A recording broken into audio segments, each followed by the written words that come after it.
Olá! Depois de um tempinho, quero novamente compartilhar algo sobre artes com vocês. E hoje eu quero contar uma experiência minha. Mas antes, eu vou fazer uma pergunta. O que tem a ver a arte com batalha espiritual com o Pai Nosso? Vocês têm ideia do que pode ser? Será que a arte pode ser usada na batalha espiritual? Será que ela já foi usada na batalha espiritual em algum momento na Bíblia? Será que tem algo sobre isso na palavra de Deus? Tem sim, hoje eu vou contar para vocês. Bom, se você não me conhece, meu nome é Jaqueline e eu tenho o prazer de estar fazendo esses vídeos com vocês. Fiz já 3 vídeos antes desse falando sobre esse tema de arte profética e nesses outros vídeos eles estão baseados no livro Born to Create, de Teresa Dedman. O que aconteceu foi que eu fiz um vídeo, o quarto vídeo, desculpa, e o quarto vídeo aparecia uma palavra, e é sobre essa palavra que eu quero comentar hoje. Então eu não vou estar falando sobre o capítulo inteiro, sobre isso eu vou falar no próximo vídeo. Eu quero falar especificamente sobre uma palavra que está lá em Zacarias. Então, deixa eu contar o que aconteceu. Tínhamos feito, então, o vídeo passado sobre o quarto capítulo desse livro e fui editá-lo, então. Quando a gente faz o vídeo, a gente vai fazendo pequenos vídeos, depois eu pego esses vídeos, coloco no meu computador, do computador, né, eu coloco num programa de edição e eu verifiquei que da metade pro fim, simplesmente sumiu o som. Do nada, não tinha nenhum problema, o celular não estava com bateria fraca, nada de estranho, só que sumiu o som. Falei, por quê? Agora o que eu vou ter que fazer? Faço outro vídeo, não faço? E aí eu me lembrei, puxa vida, naquela sexta-feira em que eu fiz a gravação desse vídeo, do capítulo 4, na hora do almoço eu já tinha tido uma dor nas costas, assim, um nervo que travou, que eu tive que parar de fazer o almoço e ir para a farmácia tomar uma injeção, tanta dor. Eu pensei, gente, será que é o inimigo querendo me parar? Falei, não pode ser, sai daqui. Bom, terminei o almoço, sabe como é que é a vida de mulher, né? A gente faz muita coisa. Terminei o almoço e fomos lá, vieram as mulheres aqui do Voo e Borboleta e fomos lá gravar. Gravamos tudo, depois da gravação a gente faz artes. E aí, eu inclusive gravei essas artes que nós fizemos assim na mesa e essas artes ficaram gravadas. Só aquele trecho que sumiu o som da gravação. Bom, voltando. Começamos a gravação naquele dia. Tudo bem, tudo certinho, fizemos. Mas eu tava com uma pulguinha atrás da orelha. A gente não tinha orado antes de começar. E quando depois eu fui colocar, né, para editar, eu falei, ai, tem coisa para eu aprender aqui. E aí me veio uma das palavras sobre as quais era o tema desse vídeo, era justamente sobre a batalha espiritual. Sabe, lá no Antigo Testamento tem um livro chamado Zacarias.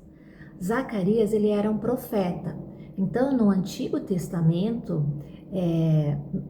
os humanos aqui, a gente na Terra, não tínhamos o Espírito Santo, né? Hoje temos o Espírito Santo que fala o tempo inteiro conosco. Por isso é que todos nós podemos profetizar, tá?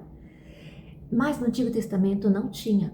Então, algumas pessoas eram chamadas por Deus para serem profetas. E aí Deus falava com essas pessoas, anuncie ao povo que. Aí ele entregava o que os profetas eram para falar. Então tem vários profetas na Bíblia, no Antigo Testamento. Um deles é Zacarias. E Deus pede para ele entregar uma mensagem ao povo. E no meio dessa mensagem, que está lá na Bíblia, em Zacarias, no capítulo 1, a partir do versículo 18, na minha Bíblia tem até um pequeno título em cima, está escrito assim, 4 chifres e 4 artesãos. Em algumas Bíblias pode estar escrito ferreiros também. Então, lá no 18 está assim, depois eu olhei para o alto e vi 4 chifres. Então, perguntei ao anjo que falava comigo, o que é isso? Ele me respondeu: são os chifres que dispersaram Judá, Israel e Jerusalém.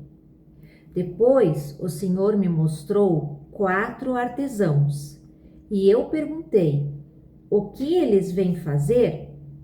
E ele respondeu: ali estão os chifres que dispersaram Judá ao ponto de ninguém conseguir sequer levantar a cabeça. Mas os artesãos vieram aterrorizar e quebrar esses chifres das nações que se levantaram contra o povo de Judá para dispersá-lo.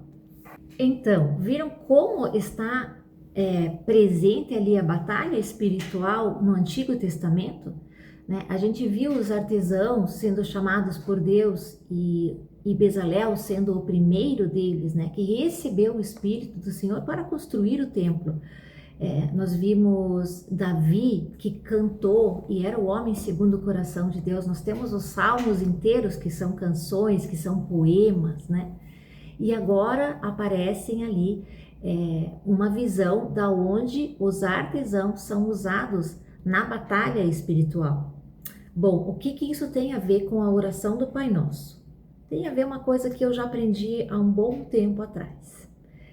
Que o Pai Nosso é uma oração tão completa, tão boa, que Deus nos deu, e eu vejo que muitas vezes nós, pelo medo de transformar isso numa coisa que, só vou orar o Pai Nosso e é aquela coisa que você só ora para dar o check, nós acabamos não orando o Pai Nosso.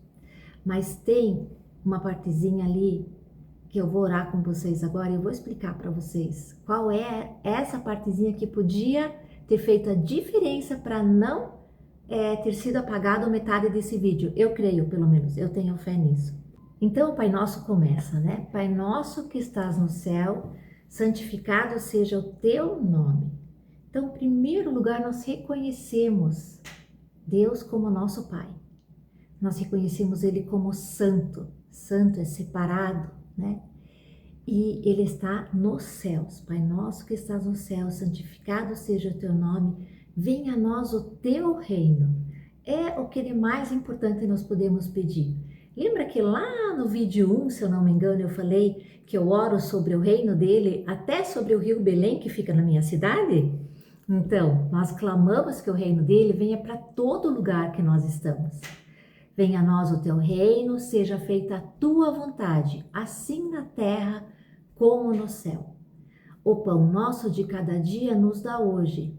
Sabe por quê? Porque a gente tem que lembrar que o nosso pão, o nosso sustento vem dele todos os dias. Muitas vezes as pessoas só lembram disso quando perdem o emprego, quando estão em extrema necessidade ou algo assim. Mas não é. Todo dia, se você tem pão na mesa, é porque Deus permitiu, né? Então, dá-nos o pão nosso de cada dia e não nos deixe cair em tentação. Você tem pedido para não cair em tentação? Quantas tentações aparecem no nosso caminho todos os dias, não é?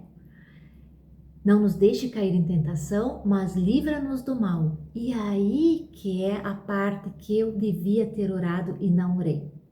Livra-nos do mal. Eu creio que o fato, né, de ter sumido a metade do som do vídeo e depois simplesmente meu celular continuar funcionando normalmente, foi um mal que sobreveio. Mas eu podia ter cancelado esse mal, né? Então, esse Pai Nosso tão importante. Quando é que nós lembramos de pedir que Deus nos livre de todo mal? Muitas vezes nós pedimos orações e muitas orações por pessoas que já passaram por algum mal, tiveram um acidente, ficaram doentes. Sim, nós estamos aqui na Terra sujeitos a tudo isso, mas quantas coisas não poderiam ter sido evitadas simplesmente por essa oração? Livra-nos de todo o mal, pois teu é o poder, o reino e a glória. Teu é o poder, eu não posso fazer. Teu é o poder, eu posso obedecer, eu posso cooperar, né? Na palavra diz que nós andamos nas boas obras que o Senhor de antemão já preparou. Mas o poder é dele, o reino é dele e a glória é dele. E é isso que eu quero também com as artes proféticas. Profetizar, que é sempre encorajar, que é consolar, que é edificar uma pessoa através das artes, né? E que todo o poder, toda a glória sempre seja dada a Deus. Se essa arte agora vai ser usada para uma forma de consolar ou para uma forma de batalha espiritual. Estou aqui editando o vídeo e não é que eu vejo que eu esqueci uma parte dessa oração? Perdoa as nossas dívidas, assim como nós perdoamos aos nossos devedores. Não podemos esquecer essa parte. Só Deus pode nos perdoar por aquilo que Ele fez na cruz por nós. Ele tomou todos os nossos pecados, toda a nossa culpa, todo o nosso castigo sobre aquela cruz. E por isso como é que eu vou deixar de perdoar alguém se Ele já perdoou tudo antes? Bom, se vocês são como eu, que gosta de uma história, vou contar uma para vocês agora. Costumo fazer artes num papel assim normal que eu levo domingo para a igreja, e enquanto tenho culto eu fico desenhando ou pintando, e no final do culto eu entrego para alguém. Também já fiz artes em restaurante, em outros lugares. Então é comum eu entregar uma arte para alguém sempre com uma palavra de encorajamento. Mas dessa vez fiz uma arte para a conferência Voo e Borboleta. Então tínhamos feito vários desenhos e eu fiquei com então os desenhos assim na minha frente, como eu tô agora na frente de vocês num vídeo, né? Então chegou uma moça para falar comigo e eu falei: tudo bem, meu nome é Jaqueline e tal, quero orar por você mas eu tenho uma arte aqui também e eu sinto do Espírito Santo que eu devo te mostrar essa arte e ver se o Espírito Santo fala com você através dessa arte, porque ele é nosso amigo, ele está sempre conosco e ele está sempre se comunicando conosco das formas mais criativas e diversas que existem. Então eu entreguei para ela um desenho, assim, levantei um desenho, e no desenho tinha umas flores desenhadas e um chapéu de confeiteiro, sabe? Um rolo de macarrão e umas espátulas, aquele batedor assim, fouet, umas coisinhas assim que seria de confeitaria. E aí eu falei: olha, não sei se esse desenho faz algum sentido para você, mas veja se o Espírito Santo fala com você a respeito disso. Bom, para minha surpresa, ela era confeiteira e ela estava justamente se perguntando se ela deveria ou não continuar com isso, porque ela tinha recebido na mente dela, não sei se foram palavras que alguém falou para ela ou se era a acusação do inimigo, porque o inimigo fala na nossa mente, né? De que os bolos dela não eram bons o suficientes, de que o que ela estava fazendo não era satisfatório. E ela estava recebendo essas mensagens na mente dela e aquilo estava influenciando a vida dela e a maneira como ela se enxergava. Então a identidade dela estava sendo atacada. E nesse momento ela falou assim: como pode que no meio de tantos desenhos alguém pega um desenho com elementos de culinária, né? Que coincidência é essa, né? A gente até chama de cristocidências. E com isso ela percebeu o quanto o Espírito Santo, o quanto Jesus, o quanto Deus a conhece, e ela negou essas mentiras que estavam sendo infiltradas na mente dela. E sim, isso também é batalha espiritual. Batalha espiritual não é só você ir lá e identificar um espírito maligno e talvez mandar para fora, né, de uma maneira que você vai falar agora, espírito tal, saia. Não, isso também é batalha espiritual, né? Ali o mal foi vencido. E com esse exemplo eu quero terminar e eu quero te encorajar a obedecer e a desenhar com aquilo que você tem nas mãos. Lembra daquele menino que colocou nas mãos de Jesus 2 peixinhos e 5 pães? Jesus faz a multiplicação. Coloca na mão dele os teus desenhos, ele vai multiplicar e você vai poder contar uma história incrível também. E isso também vale para aquelas pessoas que talvez compõem, que escrevem, que cantam, que fazem um crochê. Qual é a arte que você se desenvolve? Não é só o desenho que faz isso. Então, Deus te abençoe e ore o Pai Nosso e que, mais uma vez, esse vídeo possa ter sido bom para você. Dá um joinha, curte, comenta lá embaixo. Será que você já recebeu uma arte profética? Deixa eu saber, tá bom? Tchau!